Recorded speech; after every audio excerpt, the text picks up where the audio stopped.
Mambo makuu manne kwa mwanamke yanayoweza kuzuia mbegu za kiume kufanya kazi vizuri. Jambo la kwanza ni mabadiliko ya pH ya uke au pH ya sehemu za siri. Sasa kama ni zaidi ya 4.5, asidi kuwa kali sana au alkaline ya kupita kiasi. Hii inaweza ikafanya mbegu za kiume kufa kabla ya kufika kwenye kizazi. Na jambo la pili ni kukosa ute wa uzazi. Ute wa uzazi husaidia mbegu kusafiri na kulifikia yai. Kwa hiyo ukikosa ute wa uzazi au unapata ute mzito au unapata ute hafifu, unapata ute mdogo sana, inaweza ikapelekea kuzuia mbegu za kiume kusafiri. Na jambo la tatu ni maambukizi ya fangasi au bakteria sehemu za siri. Sasa bacterial vaginosis. Maambukizi haya yanaweza kuharibu mazingira ya uke na kusababisha mbegu za kiume kushindwa kusafiri. Na jambo la mwisho ni PID au maambukizi ya bakteria kwenye via vya uzazi.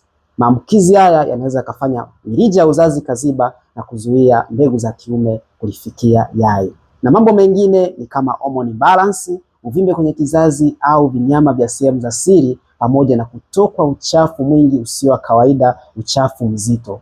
Mambo haya yanaweza yakazuia mbegu za kiume kufanya kazi vizuri, lakini pia yanaweza yakafanya ukachelewa kupata ujauzito au ukashindwa kupata ujauzito kabisa. Kwa hiyo kama unapitia hali hizi, unakosa ute wa uzazi, unatokwa na uchafu usio wa kawaida sehemu za siri, una changamoto yote ya fangasi au maambukizi ya bakteria, unashindwa kupata ujauzito kwa muda mrefu, hakikisha unaonana na mtaalamu. Lakini pia unaweza ukachukua namba kwenye profile tukawasiliana kwa ushauri na msaada. Lakini pia usisahau kulike na kushare video hii.